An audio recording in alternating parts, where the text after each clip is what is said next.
How much do you really know about medicine in the Middle Ages? Did people then simply accept the aches and pains of growing old? Or did they concoct truly wild, astonishingly strange remedies, hoping to turn back the clock, or at least ease the passage of time? What would you do if your physician in the 1300s suggested a cure involving parts of a dead animal, or perhaps a concoction of precious stones? Number 9. The draft. For many in the medieval world, the decline of the body with age was a slow, inevitable march. Aches settled deep into bones, breath grew shallow, and the very spirit seemed to dim. Yet, the physicians and healers of the era, drawing upon centuries of tradition and a complex understanding of the natural world, sought remedies for these afflictions, no matter how unusual they might seem to the modern eye. One such practice, often reserved for conditions of internal decline and lingering debility, involved the rather unsettling consumption of parts of the common toad. This was not a casual suggestion. This was a considered therapy, deeply rooted in the humoral theory that underpinned all medieval medicine, where balance was key and imbalances led to disease. The toad, in medieval folklore and medical texts, held a dual reputation. It was often associated with poison and dark magic, a creature of the earth, moist and cold. Yet precisely because of these perceived properties, it was also believed to possess powerful counter qualities, capable of drawing out or neutralizing harmful humors. For the elderly, whose bodies were thought to cool and dry with age, leading to an excess of melancholic or phlegmatic humors, the toad's inherent coolness and moisture could be seen as a corrective force. Physicians from the Salernitan medical school, whose teachings profoundly influenced European medicine for centuries, spoke of the toad's ability to absorb corrupting influences. It was a creature both feared and revered for its potency. The process of preparing the draft of crushed toads was meticulous and often grisly. It began with the careful selection of the toad itself. Not just any toad would do. Healers often sought out specific types, perhaps larger specimens, or those found in particular environments like damp, secluded areas, believing their potency to be greater.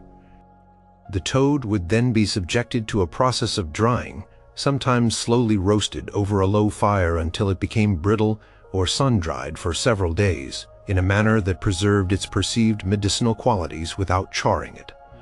The goal was to render it into a form that could be easily pulverized. Once dried, the toad in its entirety was crushed. This was no simple mashing. It required a pestle and mortar, often made of stone or ceramic, and a vigorous grinding until the remains were reduced to a fine powder. This powder, often dark and earthy, was then the primary ingredient for the remedial draft. Sometimes, other ingredients were added to this base powder, not to mask its unpleasantness, but to enhance its perceived efficacy or to balance its properties according to the specific needs of the patient. These might include small amounts of dried herbs known for their warming or purifying properties, such as hyssop or rue, or perhaps a touch of honey to aid in its suspension, though never to sweeten it in a way that would diminish its raw potency. The administration of this toad draft was typically oral. The finely ground toad powder would be mixed with a liquid. This liquid was often water, but could also be a weak wine, a broth, or even a decoction of other herbs depending on the specific prescription. The draft was usually given in small, carefully measured doses, perhaps a spoonful or two at specific intervals. The exact timing might be tied to the patient's symptoms, the phases of the moon, or other astrological considerations, reflecting the deeply interwoven nature of medieval medicine with natural cycles and cosmic influences. A patient suffering from a persistent cough or swelling indicative of an excess of phlegm might receive the draft over several days or weeks, with the physician carefully monitoring the patient's reaction. The ailments this cure was meant to address were varied, particularly those associated with the aging body's internal decay or systemic imbalances. It was believed to be effective against dropsy, a condition of severe swelling often seen in the elderly, which was understood as an excess of cold, watery humors. The toad, in its cold and moist nature, was thought to draw out this excess. It was also prescribed for certain kinds of persistent fevers, particularly those of a cold nature, or for general debility and a lack of vitality that settled upon older individuals. Records from monastic infirmaries, places where the elderly and infirm were often cared for, sometimes speak of pulverized earth dweller, remedies given to monks suffering from chronic ailments of old age, a veiled reference to such practices. The expectation was not a sudden burst of youthful vigor, but a gradual restoration of balance within the body. The toad's potent qualities were believed to purge the system of harmful accumulations, especially those cold and damp humors thought to stagnate in the aging body. It was a slow medicine, designed to re-establish the body's natural equilibrium, allowing the elderly individual to experience some relief from their chronic symptoms and perhaps even a subtle improvement in their general disposition and energy levels. It was a grim hope, but a hope nonetheless in a world where effective palliative care was rudimentary and understanding of disease limited. Physicians like John of Gaddesden, a notable English physician of the 14th century, might describe such remedies in their medical texts, detailing precise preparation methods and dosages. While not always prescribing toad directly for every ailment, the underlying principle of using potent, sometimes toxic, natural substances to counteract perceived humoral imbalances was a cornerstone of their practice. The belief was that the extreme nature of the remedy mirrored the extreme nature of the internal imbalance it sought to correct. The very strangeness of the ingredient was seen as a sign of its potential power. It was a world where illness was often seen as an alien force invading the body, and the physician's task was to find an equally potent, sometimes shocking, counterforce to expel it. Consider the meticulous care, bordering on ritual, that would go into such a preparation. The toad's life extinguished, its body transformed through fire or sun, then reduced to dust. This dust, once part of a living creature of the earth, then mixed with liquid and consumed. It was a profound act, born of a deep understanding of the natural world, even if that understanding differed vastly from our own. For an old woman suffering from swollen limbs and a pervasive chill, or an old man whose breath grew short with every step, the draught of crushed toads, though repugnant, represented a genuine effort by their caregivers to alleviate their suffering and prolong their days on earth.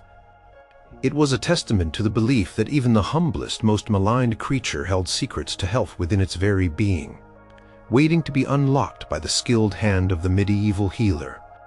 Number 8. The application of fox lungs. The medieval world, like any other, saw its fair share of respiratory complaints among its older population.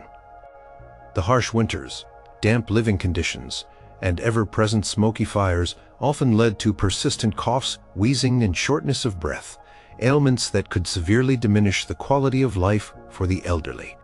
While modern medicine offers a range of sophisticated treatments for chronic lung conditions, medieval physicians turned to remedies that might strike us as decidedly unconventional.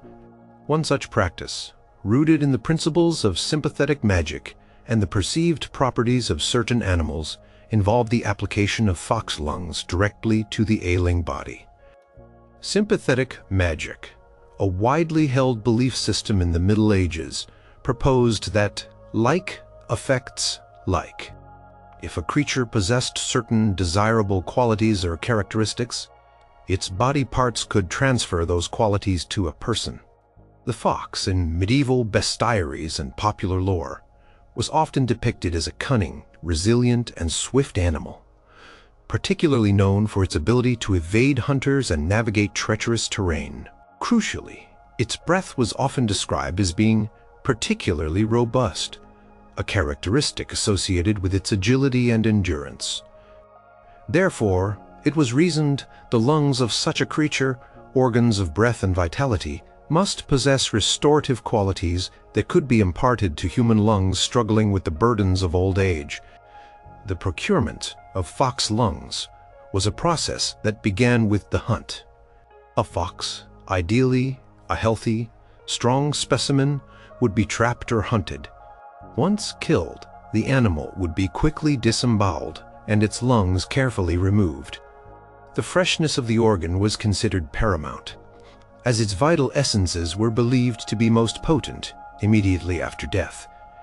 This was not a task for the faint of heart, but for a skilled hunter or a designated individual within the community, understanding its purpose for the infirm. The lungs, once extracted, would not be subjected to extensive preparation.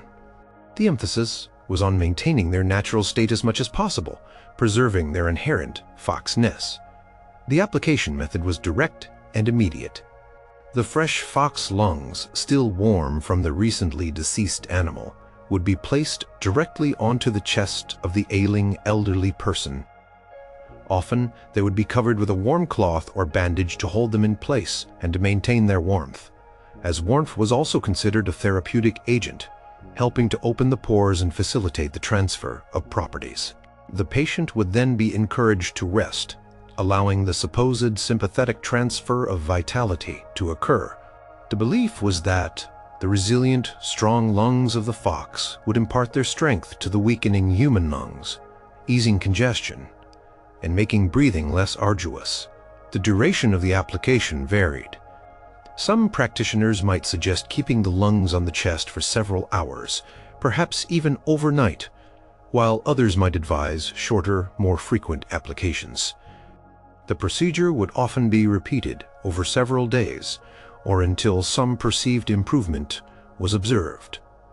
This was not a one-time magical cure, but a therapeutic regimen requiring persistence and faith in the method. The air in the room might become heavy with the scent of the animal, a constant reminder of the intense nature of the treatment. The specific old age ailments targeted by this remedy were primarily chronic respiratory conditions. This included persistent coughs, often described as phlegm-filled or wet coughs, shortness of breath or dyspnea, and general chest congestion that made daily life a struggle. For an elderly individual who found themselves gasping for air after minimal exertion, or who suffered from relentless coughing fits throughout the night, this treatment, despite its unusual nature, offered a glimmer of hope. It was a tangible effort to address a deeply distressing symptom rooted in the logic of their medical understanding. The expected outcome was an easing of respiratory distress. It was hoped that the patient would experience a reduction in coughing, an improvement in their ability to draw a full breath, and a general feeling of increased vital energy related to their lungs. The idea was not to cure the underlying disease in a modern sense, but to alleviate the burden of its symptoms, allowing the elderly person to breathe more freely and experience less discomfort. In a world without effective bronchodilators or antibiotics, any perceived relief was a profound gift. Medical texts and folk remedies of the time, while perhaps not always detailing the exact application of fox lungs, often speak to the broader principle of using animal organs for specific ailments. Works like De Proprietatibus Rerum by Bartholomeus Anglicus, a comprehensive medieval encyclopedia, describe the attributes of animals, and these descriptions often form the basis for their medicinal use. A physician trained in the Galenic tradition would understand the concept of humors and their balance.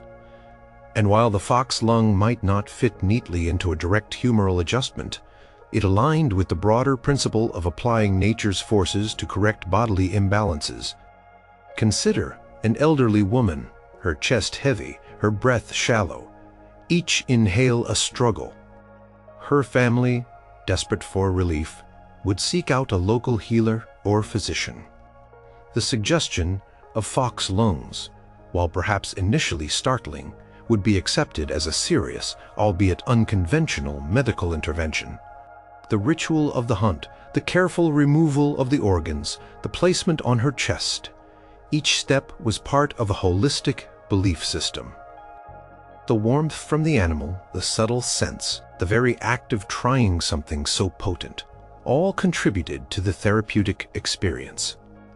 It was a testament to the belief that the vitality of one creature could be transferred to another. A raw, primal form of medicine that spoke to a deep connection with the natural world and its perceived healing powers. This remedy, strange as it may seem, was a tangible manifestation of a profound hope for relief in the face of the body's inevitable decline. Number 7. The draft of pulverized precious stones. As the years advanced, the medieval elderly often faced a general decline in vitality, a pervasive weakness, and a loss of the vibrant spirit that marked their youth. These symptoms were not neatly categorized as a single illness, but rather as an overall diminishment of the body's inherent warmth and moisture, a drying and cooling that led to debility. To combat this, and in search of a profound revitalization, some medieval physicians and alchemists turned not to herbs or animal parts, but to the very earth itself, believing that the concentrated essence of precious stones held the key to renewed vigor. The idea was that the intrinsic virtues of these stones, formed over eons within the earth, could be transferred to the human body through ingestion. This practice was deeply intertwined with the medieval understanding of alchemy, cosmology, and the inherent properties of matter. Each stone was believed to possess unique virtues, influenced by planetary alignments, the elements, and their color. Gold, for instance, was associated with the sun, life, and perfection. Rubies were believed to enhance courage and vitality, sapphires to purify, and emeralds to promote health. The belief was not merely symbolic. It was thought that these virtues were physically present within the stone and could be released and absorbed by the body. This was a far cry from modern pharmacology, but a logical extension of their worldview where everything in creation held a purpose and a power. The preparation of these stone-based remedies was an incredibly arduous and costly endeavor. It began with the acquisition of genuine high-quality precious stones. This was a luxury, making the cure largely available only to the very wealthy and powerful. Once acquired, the stones had to be meticulously cleaned and purified. This was often done through repeated washings in various liquids, perhaps rose water or strong wine, and sometimes through exposure to sunlight or moonlight to cleanse them of any perceived impurities or negative influences. The ritualistic aspect of this purification was as important as the physical cleanliness. The most challenging step was the pulverization. Gemstones are incredibly hard, and reducing them to a fine ingestible powder required immense effort and specialized tools. This was often done using heavy mortars and pestles, perhaps with the aid of abrasive powders like corundum or diamond dust, themselves tiny particles of hard minerals. The grinding process could take days, even weeks, ensuring the powder was fine enough to be suspended in a liquid and theoretically absorbed by the body. Any grit or larger particles would render the remedy useless and potentially harmful. The resulting powder was usually extremely fine, almost like a dust. The administration of these pulverized stones typically involved mixing the powder into a liquid. This liquid was often wine, especially good quality, often aged wine, as it was believed to be a potent carrier of medicinal properties. Sometimes it was mixed with a specially prepared broth, or even honey, though the primary goal was absorption. The dose was always very small, a pinch or a tiny spoonful, given perhaps daily or at specific intervals, often for an extended period. The idea was a slow, steady infusion of the stone's virtues into the body. This was not a quick fix, but a gradual saturation aimed at restoring the body's fundamental vigor.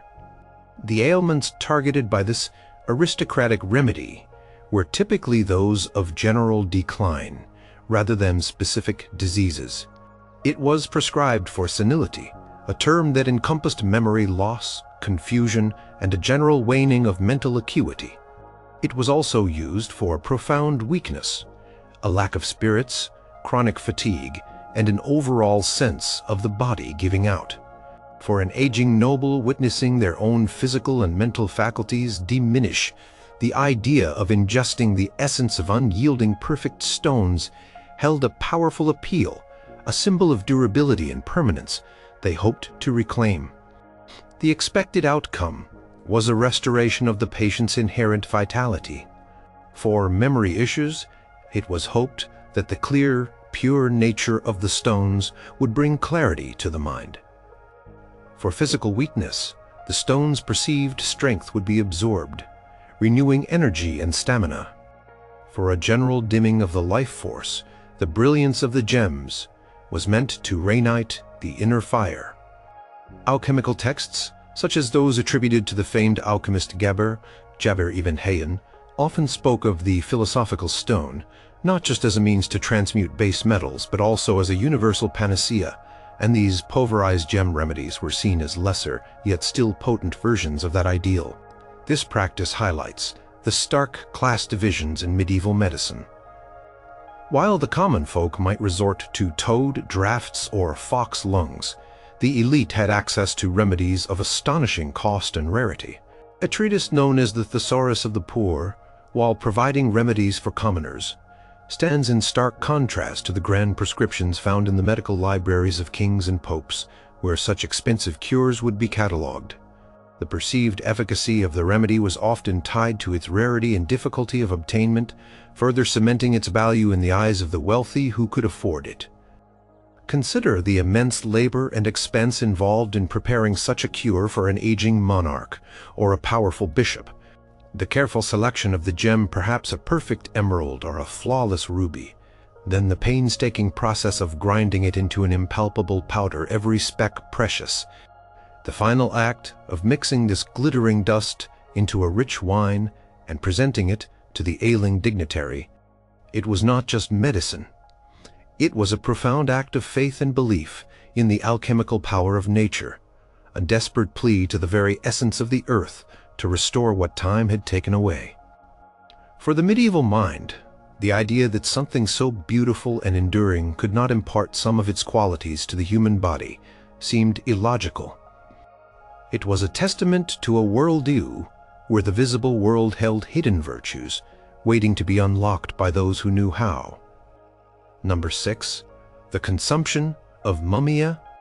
Among the more unsettling medieval remedies for old age ailments, and indeed for a vast array of other complaints, was the consumption of mumia. This was not a pleasant-sounding concoction, nor was it meant to be. Mumia referred to powdered human remains, specifically those of mummified bodies predominantly imported from ancient Egypt. This practice, while horrifying to modern sensibilities, was a deeply entrenched and widely accepted medical intervention for centuries across Europe. It was believed to possess potent restorative properties, especially for conditions of decay and depletion common in the elderly.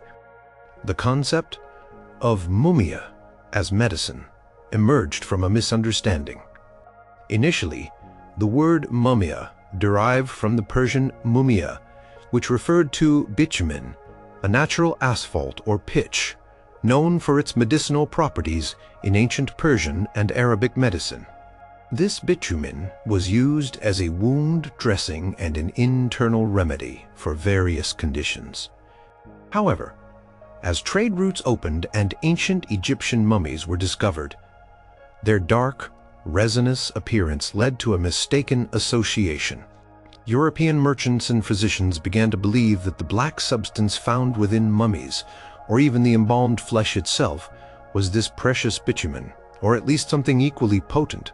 Thus powdered mummy became the sought-after mumia. The procurement of mumia was a dark trade. Grave robbers and merchants would travel to Egypt, excavate ancient tombs, and hack off portions of mummified bodies. These fragments, often dried and brittle, would then be smuggled back to Europe. Once in the hands of apothecaries and physicians, the mummy fragments would undergo further preparation. They were typically ground into a fine powder, sometimes mixed with other substances, to enhance their perceived efficacy, or perhaps to extend the supply. The powder was often dark brown or black, with an earthy, somewhat acrid odor. The demand for mumia was so high that by the later Middle Ages and early modern period, unscrupulous dealers began to create fake mumia, using the bodies of recently deceased criminals or paupers, drying and treating them to resemble genuine ancient remains. The ailments for which mumia was prescribed were extensive, but for the elderly, it was often used for conditions associated with wasting, weakness, and the general decay of the body. It was thought to be effective against wasting diseases, chronic aches, internal bleeding, and conditions that pointed to a systemic drying out of the body. For an aging person experiencing profound debility, loss of appetite, or constant discomfort, mumia offered a desperate, if bizarre, hope. The logic was that the mummified body, having resisted decay for centuries, possessed a powerful preservative quality that could be transferred to the living, helping to slow down or even reverse the body's natural decline. The administration of mumia was typically oral. The powdered mummy would be mixed with a liquid, often wine, water, or sometimes a herbal infusion. It would be given in small, carefully measured doses, perhaps a spoonful once or twice a day. The taste would undoubtedly have been unpleasant, but in an age of bitter and strange medicines, this was not necessarily a deterrent. The belief in its potency outweighed any sensory revulsion.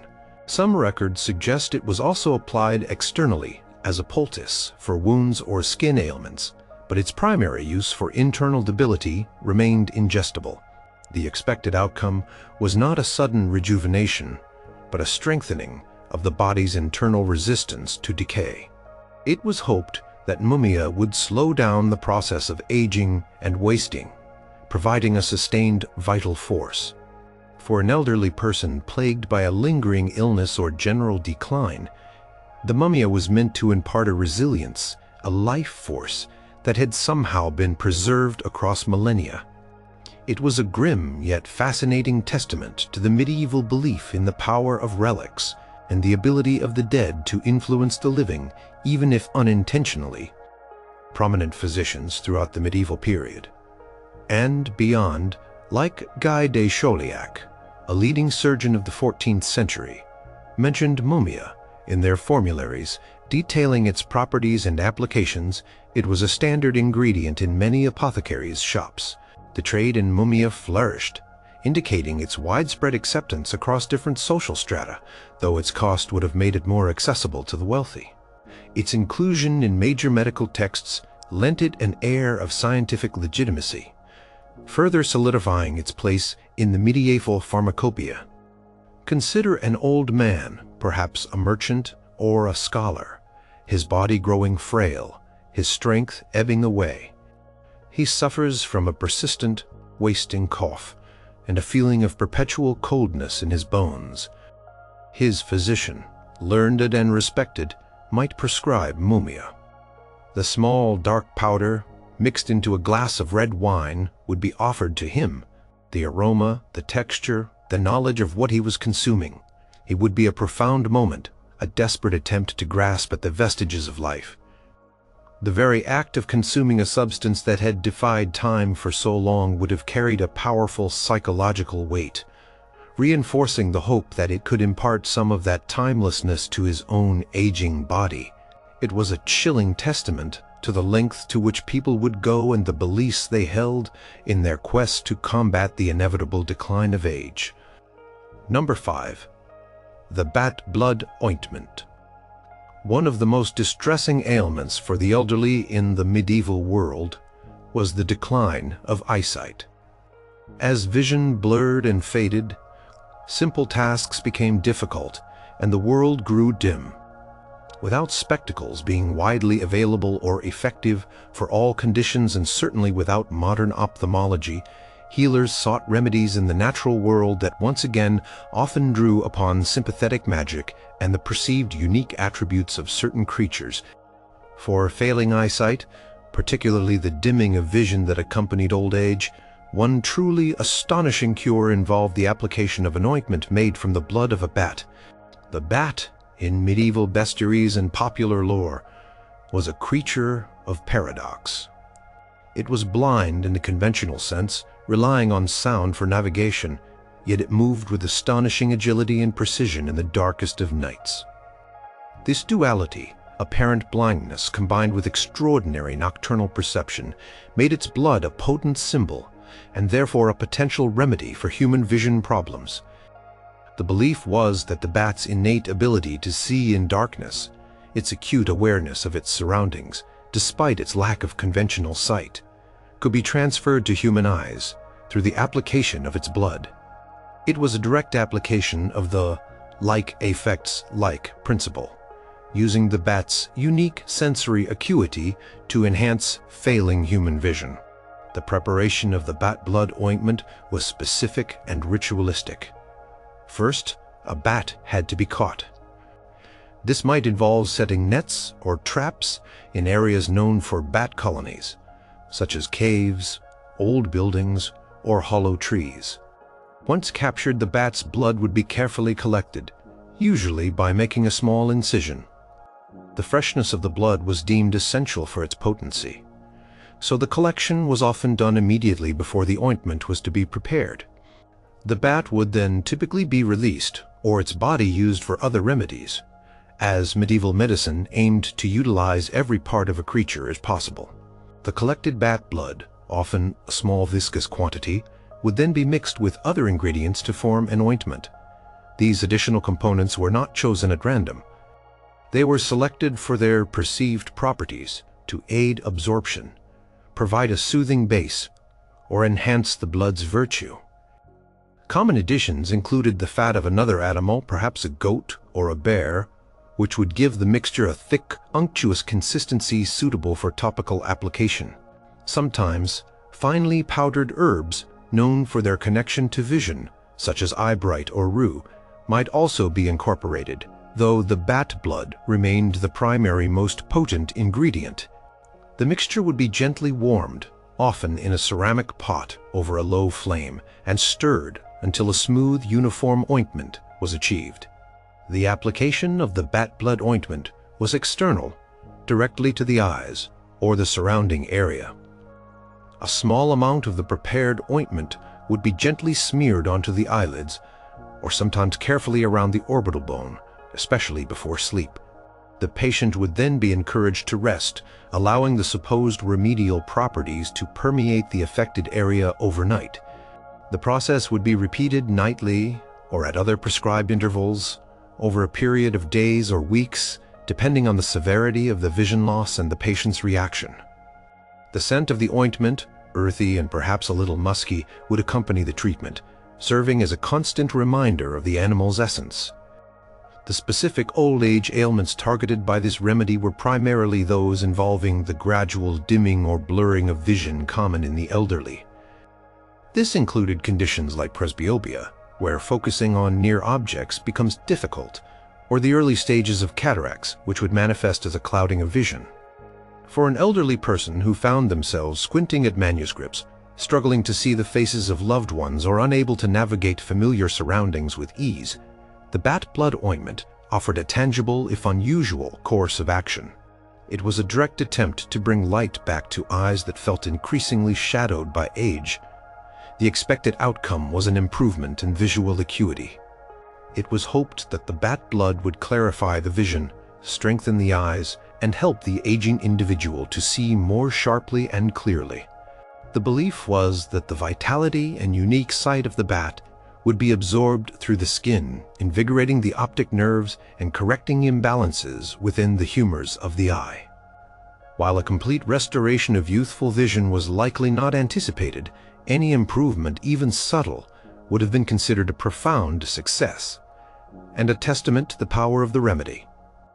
Medical texts from the medieval period, while not always focusing exclusively on bat blood, often contained recipes for eye salves and ointments that included unusual animal ingredients. The Breviarium Practicae of Bernard of Gordon a respected physician from the late 13th and early 14th centuries, often discusses ocular remedies, and the concept of drawing upon animal parts for specific benefits was certainly within the realm of acceptable practice.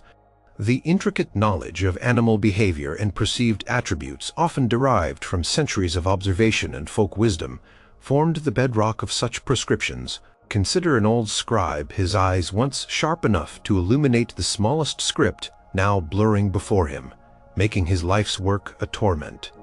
His hands still capable, his mind still keen, but his vision failing, a trusted healer might propose the bat blood ointment.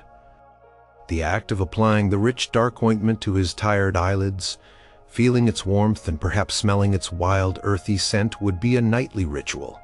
It was not merely a physical act, but a spiritual one, a profound engagement with the unseen forces of nature, seeking to draw forth the unique powers of a creature of the night to bring light back into a world growing dim. This remedy, born of a deep, if differently reasoned understanding of the natural world, offered a flicker of hope against the inexorable march of time. Number 4. The alchemical gold, elixir.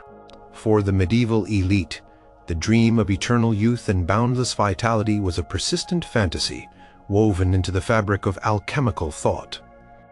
While alchemy is often associated with the transmutation of base metals into gold, a parallel and equally potent pursuit was the creation of a universal elixir, a panacea that could cure all ills, prolong life indefinitely, and even reverse the ravages of old age. Among these legendary elixirs, those incorporating gold, the most noble and incorruptible of metals, stood paramount. The alchemical gold elixir was not merely a symbol of wealth, it was believed to be the embodiment of perfection, capable of imparting its inherent immortality and vitality to the human body. The belief in gold's medicinal properties stemmed from its unique characteristics. It did not tarnish, corrode, or decay. It was seen as the purest and most perfect of all metals, associated with the sun, the source of life and warmth. Alchemists reasoned that if gold itself was incorruptible, then its essence properly extracted and prepared could impart a similar incorruptibility to the aging human body, counteracting the natural processes of decay and cooling that led to senility, weakness, and eventual death. This was a sophisticated concept, not a simple folk remedy drawing on complex philosophical and chemical principles. The preparation of an alchemical gold elixir was an extraordinarily complex, secret, and perilous process, requiring years of dedicated study and practice, often conducted in hidden laboratories. It was not simply melting gold and drinking it. Gold had to be rendered into a form that the body could supposedly absorb, a process known as potabilization or calcination. This involved dissolving pure gold in highly corrosive acids like aqua regia, royal water, a mixture of nitric and hydrochloric acids. This acid would dissolve the gold, turning it into a liquid form, though it was still highly toxic. The alchemists believed this process released the spirit or virtue of the gold. After dissolution, the alchemist would then embark on a series of elaborate purification, distillation, and rectification steps, often involving heating, cooling, and reheating the concoction over long periods, sometimes weeks or months. Different organic compounds, sometimes derived from plants or even animal substances, might be added and removed, all with the goal of separating the gold's essence from its raw, toxic form, making it potable and safe for consumption. The final product was often a reddish or golden liquid, sometimes described as an aurum potabile, or potable gold. Each alchemist had their own secret methods, passed down through cryptic treatises and oral traditions, making replication incredibly difficult. The ailments this elixir was meant to address were nothing short of the entire spectrum of old age complaints. This included general debility, loss of vigor, fading memory, senility, chronic aches, and even the ultimate goal of prolonged life. for an aging noble or wealthy patron who could afford to sponsor an alchemist for years in pursuit of such a remedy. The prospect of reclaiming youthful vitality or extending their life beyond its natural span was immensely appealing. This was a cure for the very essence of aging, not just its symptoms. The administration of the gold elixir was usually oral, in very small, precious doses. Due to its extreme rarity and difficulty of manufacture, even a single drop was considered invaluable. It might be administered in a pure form, or perhaps diluted in a fine wine or a special decoction. The frequency of dosage would depend on the alchemist's specific instructions, but it was generally given intermittently, perhaps once a week, or at specific astrological conjunctures, rather than daily to allow its powerful effects to slowly permeate the body. The alchemist would typically advise on strict dietary regimens and lifestyle choices to accompany the elixir, further enhancing its perceived effects. The expected outcome was nothing less than a profound transformation. The alchemist and patient alike hoped for renewed youth, increased physical strength, mental clarity, and a general invigoration of the entire system. It was believed that the gold's incorruptible nature would imbue the body with its own resistance to decay, extending life and reversing the visible signs of aging. Historical figures like Nicolas Flamel, though perhaps more legendary than factual in his alchemical achievements, embodied the popular belief in the pursuit of such elixirs, fueled by accounts of extraordinary longevity and wisdom. The pursuit of the alchemical gold elixir was a testament to the medieval blend of science, philosophy, and mystical thought. It was a profound undertaking, not merely a medical one. Alchemists, like Roger Bacon, while more known for his scientific pursuits, also delved into the preparation of such life-extending substances, seeing them as the pinnacle of natural philosophy. The fact that the process was so complex, so dangerous, and so costly only added to its mystique and perceived power. It was a testament to human ingenuity and desperate longing for control over the natural world, particularly the relentless march of time. Consider a powerful duke, his body failing, his mind clouding, his legacy hanging in the balance. He invests vast sums, perhaps even his personal fortune, in a reclusive alchemist, providing him with a secluded laboratory and all the necessary resources. The alchemist labors for years amidst bubbling retorts and noxious fumes, driven by the promise of the ultimate cure. Finally, a tiny vial, gleaming with a golden liquid, is presented. Each drop is a fortune, a lifetime of work, and a desperate prayer for longevity. As the Duke consumes the precious draught, he would feel not just the physical sensation, but the weight of centuries of alchemical thought, the promise of incorruptibility flowing into his aging veins. It was a potent belief, fueled by hope, greed, and an unshakable faith in the hidden powers of creation. Number 3. The warm animal entrails implication. The widespread debility that accompanied old age in the medieval period often manifested as chronic aches, persistent chills, and a pervasive weakness that seemed to permeate the entire body. The elderly often felt a deep, debilitating coldness settle into their bones and muscles, a sign of their diminishing innate heat, a crucial component of medieval humoral theory. To combat this pervasive cold and to restore warmth and vitality, some unconventional remedies involved the direct application of warm animal entrails to the ailing body. This was not a pleasant sight or smell, but it was deeply rooted in the belief that the vital warmth of a freshly killed animal could be transferred to a cold and weakening human. This practice, like many in medieval medicine, drew heavily on the principles of sympathetic magic and the humoral understanding of the body. The fundamental idea was that the vital warmth and life force of a healthy, warm-blooded animal, particularly its internal organs, which were seen as centers of vitality, could be directly transferred to a person suffering from an excess of cold. The animal's organs, particularly the entrails, were thought to contain concentrated warmth and life essence that could reignite the waning innate heat of an aging individual. The choice of animal often varied, but typically involved common livestock, like sheep, goats, or even fowl, chosen for their inherent warmth and availability. The procurement and preparation of the animal entrails were both direct and urgent. An animal, often a young, healthy one, would be slaughtered specifically for this purpose. Immediately after death, while the organs were still warm and pulsating with residual heat, the entrails, often the intestines, stomach, or liver, would be carefully removed. There was no time for elaborate preparation or purification. The immediacy was key to capturing the animal's vital heat. The goal was to preserve as much of that intrinsic warmth and freshness as possible.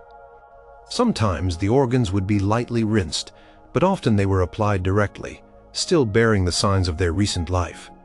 The application method was starkly visceral. The still warm, often steaming entrails would be placed directly onto the body of the ailing elderly person. This was typically applied to areas experiencing the most profound coldness or pain, such as the chest, abdomen, or aching joints. They would then be covered with warm cloths or blankets to help retain the heat and to hold the entrails in place, ensuring maximum contact with the skin.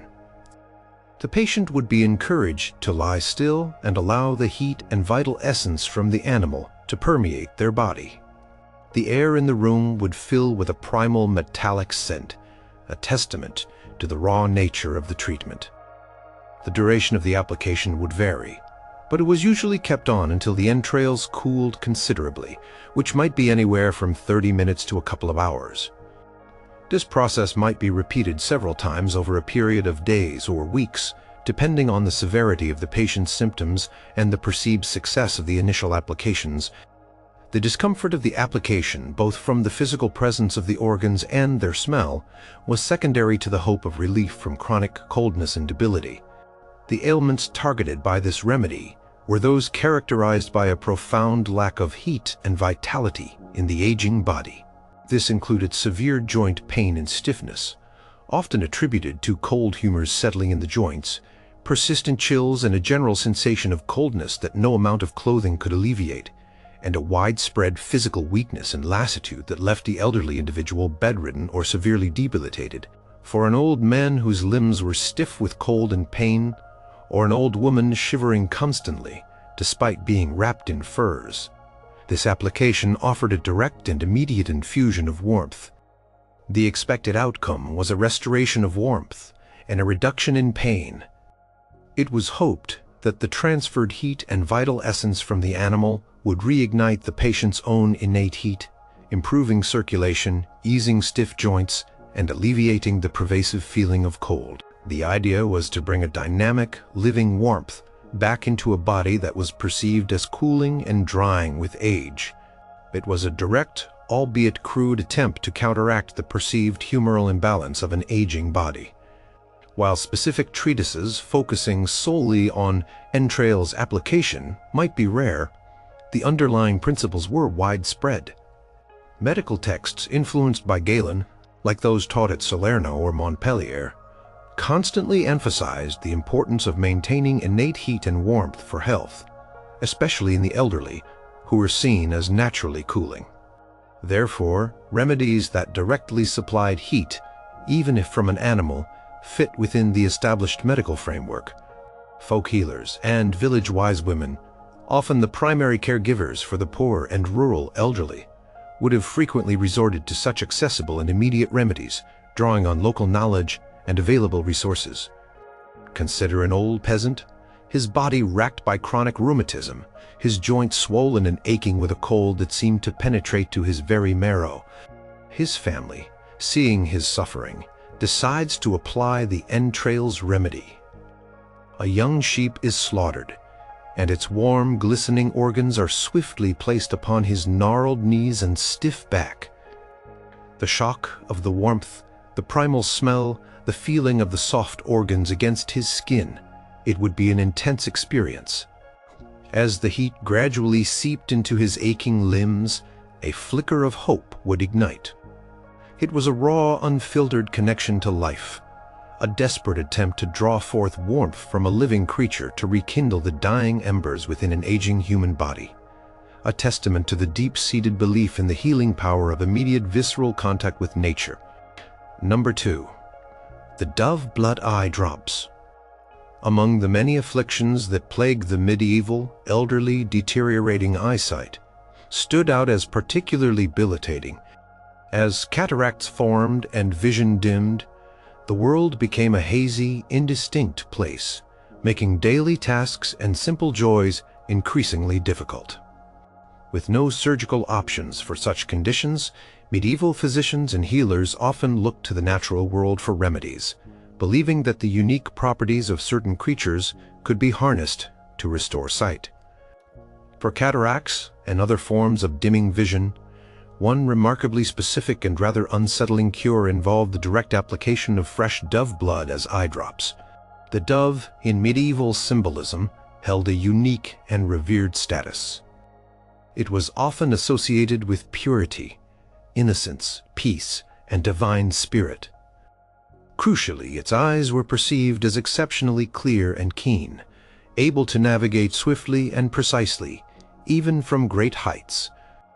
This perception of pristine vision and purity was the foundational belief for its use in ocular remedies.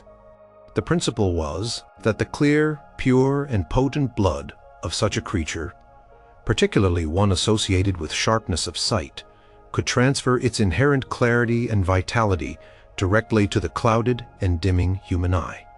This was a direct application of sympathetic magic, where the perceived quality of the donor was transferred to the recipient.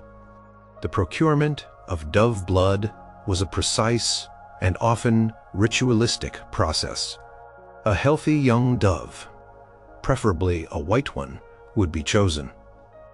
The bird would be gently restrained, and a small incision would be made, often near a vein, to collect a few drops of its fresh, warm blood. The emphasis was on collecting the blood as cleanly and freshly as possible without contamination, as its purity was considered paramount for efficacy. The dove, once a sufficient amount of blood was collected, would sometimes be released or its body used for other medicinal purposes. Though the blood was the primary focus here, the application of the dove blood was direct and immediate. The collected blood, still warm, would be carefully dripped directly into the ailing eye. This required a steady hand and a degree of medical skill. Sometimes a very fine, clean cloth or a small dropper, perhaps made from a hollow quill, would be used to ensure precise delivery. The patient would typically lie down, often with their head tilted back, to allow the blood to spread across the surface of the eye. The sensation would undoubtedly be startling, and the patient would be encouraged to keep their eye closed for a period afterward, allowing the blood to be absorbed. This procedure would typically be repeated over several days or weeks, depending on the severity of the cataract or vision impairment and the patient's reaction. The belief was that the blood imbued with the dove's visual acuity and purity would gradually dissolve the cloudiness in the lens or strengthen the optic nerves. The act of receiving the warm, living blood directly into the eye was a profound experience, combining physical sensation with deep-seated belief in the remedy's power. The ailments targeted by this remedy were specifically those that caused a visible clouding or significant dimming of vision in the elderly. This included cataracts, where the lens of the eye becomes opaque, and other conditions that led to a progressive loss of sight. For an elderly person who could barely distinguish shapes or whose world was reduced to a blur, this remedy, despite its invasive nature, represented a potent and direct attempt to restore one of the most vital senses. It was a desperate hope for clarity in a world that was becoming increasingly obscure. The expected outcome was an improvement in visual clarity, a lightening of the cloud over the eye, and a general strengthening of vision, while a full return to youthful sight was unlikely. Any perceived improvement, Even a slight sharpening of focus or a reduction in haziness would have been considered a significant success. The medieval understanding of vision was tied to the humors and the spirit of the eye, and the dove's blood was believed to purify and invigorate these vital components.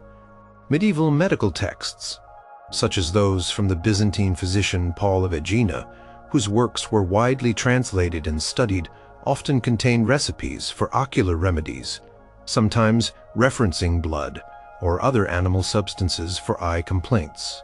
While specific mentions of dove blood for cataracts might vary, the principle of using warm, fresh animal parts for direct application to ailing organs was a recognized, if extreme, part of the broader medieval medical landscape. The practice highlights the medieval comfort with direct contact with animal essence for healing and a strong belief in the interconnectedness of all living things. Consider an old woman, her eyes once sparkling with life, now dull and veiled, preventing her from seeing her grandchildren's faces clearly. Her physician, perhaps a local barber, surgeon, or a learned healer, suggests the dove blood drops, the small white bird caught specifically for this purpose, held gently as a few drops of its warm red blood are carefully placed into her clouded eyes. The sensation would be shocking, perhaps a moment of fear, but quickly followed by a profound sense of hope. Each drop was a prayer, a concentrated essence of purity and clarity, intended to cut through the mists of age and bring light back into her world. It was a potent, deeply symbolic gesture, rooted in a world where every creature held a hidden key to healing. Number 1. The viper broth for vitality. For the medieval elderly, a persistent and deeply feared ailment was the insidious loss of vital energy, a draining away of life force that left them weak, weary, and susceptible to the encroaching chill of old age. This was not merely fatigue, but a profound constitutional weakness, a perceived cooling and drying of the body's internal fire that left them vulnerable. To counteract this severe depletion and to instill a renewed sense of vigor and warmth, one of the most celebrated yet equally daunting remedies involved the consumption of a carefully prepared broth made from the flesh of vipers. This was not a quick tonic, but a sustained regimen, celebrated for its purported ability to restore foundational strength and vitality. The viper, in medieval thought, held a unique and powerful reputation. While undeniably dangerous due to its venom, it was also considered a creature of immense vitality and regenerative power. Folk wisdom and medical texts often spoke of the viper's ability to shed its skin and emerge renewed, a potent symbol of rejuvenation. Furthermore, its innate heat was believed to be significant, as evidenced by its swift, energetic movements and the perceived heat of its venom. Therefore, consuming its flesh was thought to transfer these qualities, regeneration, vitality, and warmth, directly to the aging human body, rekindling its failing life force. This was a classic application of the like effects like principle, using the perceived vigor of the snake to restore human vigor. The preparation of viper broth was an elaborate and exacting process, demanding precision and courage. First, a viper, preferably a healthy, mature specimen, had to be caught. This was a perilous task, often performed by skilled individuals, as a venomous bite could be fatal. Once captured, the viper would be carefully killed, and its venomous fangs and head would be removed to prevent any accidental poisoning during preparation. The skin was often meticulously peeled away, and the internal organs might also be removed, focusing solely on the pure flesh. The remaining viper flesh, typically the muscular body, would then be subjected to a long, slow cooking process. It would be simmered in water, often with the addition of specific herbs known for their warming or purifying properties, such as fennel, parsley, or marjoram. The broth was not meant to be a quick boil. It was a decoction, designed to slowly extract the virtues from the viper flesh over many hours, even a full day. The goal was to break down the flesh and allow its essence to infuse the liquid, creating a potent, concentrated broth. The simmering would often take place in a sealed pot to prevent the escape of any precious vapors. The resulting broth would be strained, often multiple times, to remove any solid particles, leaving a clear yellowish or slightly greenish liquid. The administration of viper broth was typically oral, given as a daily or frequent draught. It was often given in small, carefully measured portions, perhaps a cupful at a time, especially in the morning or before meals. The taste, though perhaps not as repulsive as some other remedies, would likely have been strong and gamey. The regimen could last for weeks or even months, depending on the severity of the patient's weakness and the physician's assessment of their progress. It was understood as a long-term therapy, a gradual infusion of vitality rather than an immediate shock. The ailments targeted by viper broth were widespread and chronic conditions of old age characterized by profound debility. This included general wasting, a pervasive lack of strength and stamina, persistent chills, a diminished appetite, and an overall sense of the body's fire dwindling. For an elderly person experiencing profound weakness that kept them bedridden, or a general feebleness that made every movement an effort, the viper broth offered a sophisticated and deeply respected method to restore foundational vigor. It was thought to rebuild the body from within, not just alleviating symptoms, but addressing the root cause of age-related decline. The expected outcome was a significant improvement in overall vitality and warmth. It was hoped that the patient would experience increased energy levels, a renewed appetite, a greater ability to move and function, and a general feeling of warmth returning to their body. The viper's regenerative qualities were believed to help repair and strengthen the body's tissues, while its inherent warmth was thought to rekindle the innate heat necessary for life and well-being. It was considered a powerful fortifier, capable of extending active life and easing the burdens of extreme old age. The use of viper flesh in medicine has a long and storied history, dating back to antiquity and persisting well into the early modern period. Famous physicians like Galen, whose works form the bedrock of medieval medicine, spoke of the medicinal properties of snakes, including their flesh. Later, medieval medical texts, such as those produced at the school of Salerno, or by notable figures like Avicenna, whose canon of medicine was hugely influential, often included recipes for theriacs and spithridates, complex antidotes. This historical pedigree lent immense credibility to the practice. Consider an aged scholar, his mind still sharp, but his body increasingly frail, prone to chills and exhaustion that limit his work. His physician, having exhausted simpler remedies, suggests the viper broth, perhaps citing ancient texts on its efficacy. The long process of preparing the broth, the careful straining, the almost ritualistic consumption of the warm, potent liquid each morning. Each sip would be a conscious act of imbibing life, a profound trust in the ancient wisdom that saw in the viper not just danger, but also the raw essence of vitality. It was a testament to the sophisticated, if sometimes bizarre, efforts made in the medieval world to defy the relentless march of time and to rekindle the flickering flame of life in the aging body.